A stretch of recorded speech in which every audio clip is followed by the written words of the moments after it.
We're going to continue with chapter 6 and section 6.2, which is radicals and rational exponents. There is a lot in this particular section, so let's get right into it. First of all, we need to be aware of how to simplify a radical, meaning how to simplify a square root. And we're going to show two different techniques that you can use to simplify your radicals. First of all, it's important for you to know your perfect squares. So when we're talking about perfect squares, we're talking about numbers that you can take the square root of and they'll represent a whole number. So we've got 1 squared, which is obviously equal to 1. 2 squared, which is 4. So 4, our right-hand side are our perfect squares. 3 squared, which is equal to 9. 4 squared, 16. 5 squared is 25. 6 squared, 36. 7 squared is 49. We're going to go all the way up to 12 squared. 8 squared is 64. 9 squared is 81. 10 squared is 100. 11 squared is 121. 12 squared is 144. I'll give you one more bonus one, just for fun. 13 squared is 169.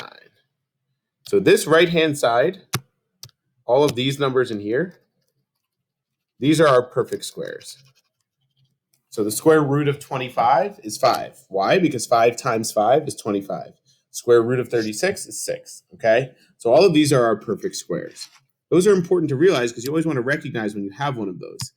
Like as we can see in example number 2 and 3 and 4, these are all perfect squares, 36, 16, 64. So the square root of 16 is just equal to 4. The square root of 36 is just equal to 6. The square root of 64 is just equal to 8. So we want to be able to recognize those perfect squares right away.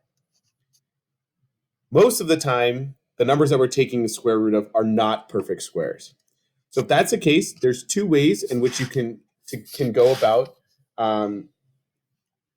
simplifying the square root. So the first way is our perfect square approach.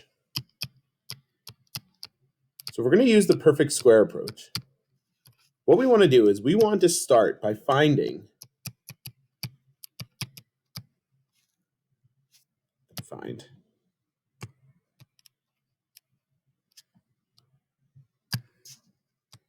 the largest perfect square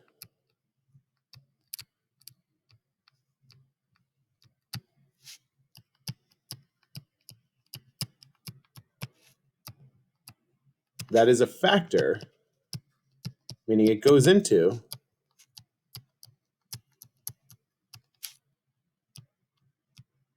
the number that's underneath our radical.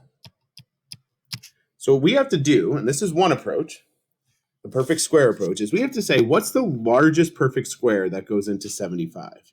So I look to myself, I say, okay, well, does 64, which is the largest number that's less than 75, go into it? No, 64 doesn't go. So I go to my next one. Does 49 go into it? No, 49 doesn't go into 75 evenly. Does 36 go into 75 evenly? No, it doesn't. Does 25? Oh, yes, 25 goes in evenly. So now what you do is you break up your radical into those two parts. So I know one part of it is going to be square root of 25. The second part is going to be, well, what number times 25 gets me to 75? And that's 3. So I break it up into the square root of 25 and the square root of 3, like I did. Well, the square root of 25, square root of 3, doesn't want me to make a 3. Square root of 25 is just 5. Square root of 3 cannot be simplified. So my simplified version is just 5 square root of 3. Okay, so you're looking for the largest perfect square that goes into that. You separate it into those two parts. And then that number that you know the perfect square of, you find that number. Let's look at another example. We'll look at example number 5. We have the square root of 80. So again, I go through that same process. I say, okay, does 64 go into it evenly? No. Does 49 go into it evenly? No. Does 36? No. 25? No. 16? Yes. 16 goes in evenly. goes in 5 times. So I break it up into the square root of 16 and the square root of 5. Square root of 16 is just 4. So we end up getting 4 root 5 as our answer. Another way that you can use is an approach, it's got a little bit of a vulgar name. It's called killing twins. When you use the killing twins technique, you want to start by making a factor tree. You don't have to come up with a perfect square that goes into the number. You can come up with any number that goes into the radical. So for example, I could do something like 15 and 2. And then you take that number. Anytime you have a prime factor like 2, you stop. 15 can be broken up into 5 and 3. Those are both perfect squares. Nothing can go underneath the radical, nothing can be broken down even further than this. So we're going to write that all underneath the radical. So 5, 3, 2, 5 times 3 times 2. What you're looking for here is you're looking for twins. So your second step would be circle your twins. In this particular problem, there are no twins. When I mean twins, I mean like if I had 2 number 2s or 2 3s, I would circle those. Here, I don't have any. I have a 5, a 3, and a 2, which means that this can't be simplified any further, and the square root of 30 is just your most simplified version. If we hop down to example number 7, you'll see what happens here. So I could break down 8 into 2 and 4.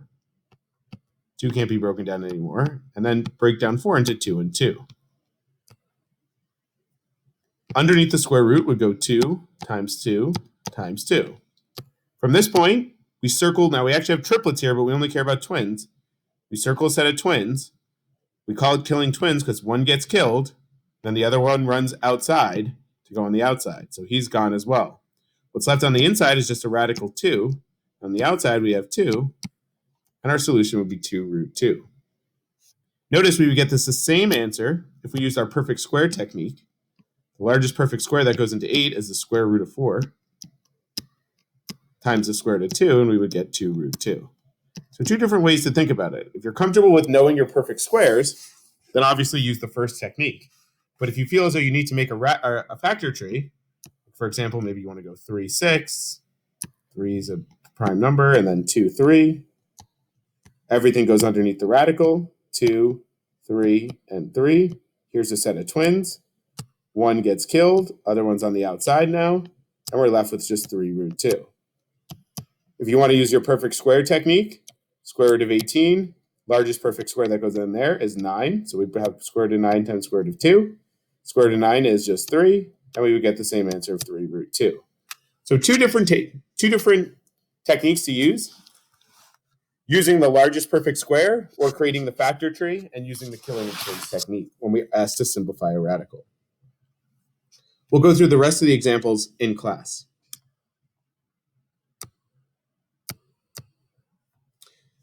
Next thing, so let n be an integer greater than 1, and let a be a real number. If n is odd, then a has one real nth root. If n is even and a is greater than 0, then a has 2 real nth roots, as shown there. If n is even and a is equal to 0, then a has 1 real nth root, as shown there. And if n is even and a is less than 0, then a has no real nth roots. So this is just a core concept for you to write down, okay? Make sure that you have this down. And we'll talk about exactly what this means in several examples.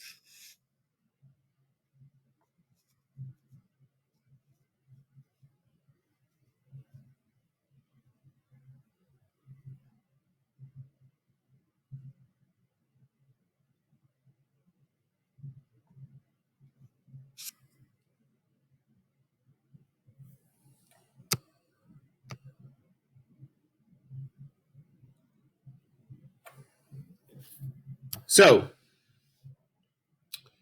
example number 1 says find the real indicated nth roots of a. So again, we're following this example in here. If n is odd, then a has 1 real nth root, showing here if n is even and a is greater than 0, and so on and so forth. So what we're saying here is, what we're looking for the cube root of negative 27. Okay? And if we follow our logic here, this is really saying negative 27 to the third power, or negative 27, I should say, to the 1/3 power. So we can rewrite this like this. If we were given a calculator, that would work here. When we were dealing with a square root, we would be finding the killing of twins methods. A cube root, we would kill triplets, or we could think of the largest perfect cube, or what number times itself 3 times is equal to negative 27. That number would be negative 3. So the cube root of negative 27 is just equal to negative 3. Because negative 3 times negative 3 times negative 3 is negative 27. What about the fourth root of 16? So what number times itself 4 times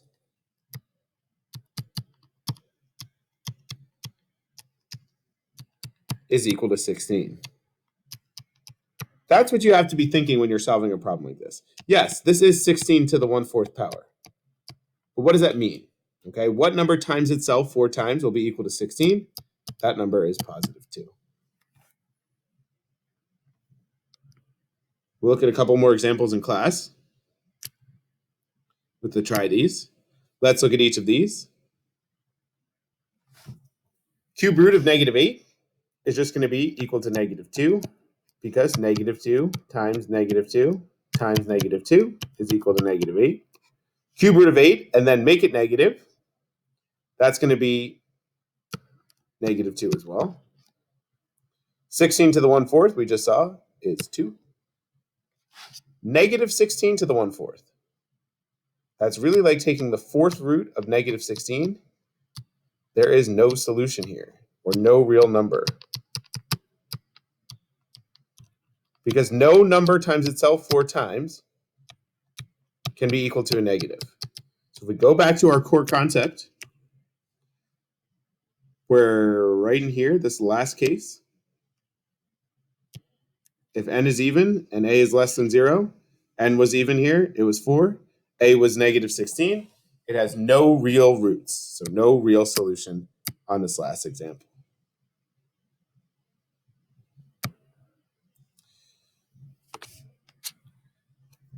So our next core concept deals with rewriting from exponential form to square root form or radical form.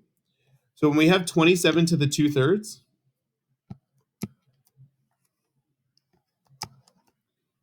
the numerator becomes our exponent, and the denominator becomes our index, aka what's inside the square root.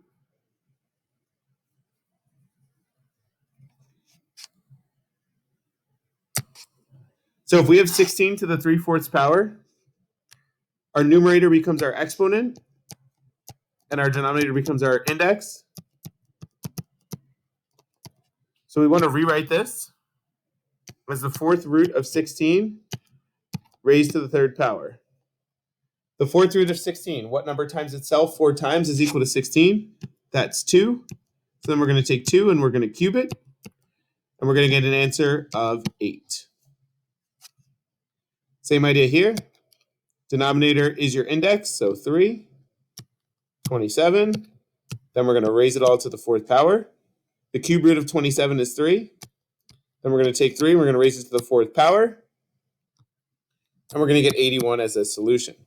So it's all about being able to rewrite it in radical form from exponent form.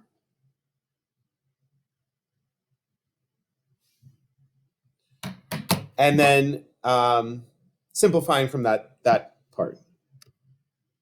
More examples for us to try in class,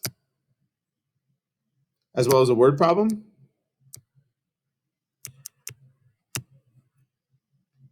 Make sure you're comfortable with being able to go from each of the forms, from radical form to exponent form, and vice versa.